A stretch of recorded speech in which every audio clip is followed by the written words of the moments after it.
আজকে আমাদের রাতের খাবার মুরগির মাংস দিয়ে ভুনা খিচুড়ি, পরে শুটকি ভুনা, মুরগির মাংস রান্না করা।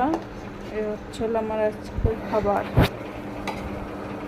আজকে রাত্রের খাবার আমাদের। খিচুড়িটার কালারটা কত সুন্দর আসছে। কারণ আমার ছেলে প্লেট সাজাবে।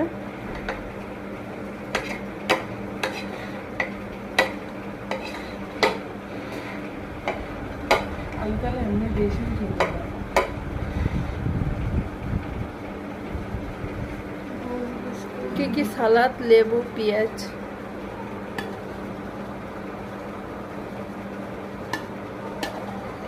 মাংস দেন।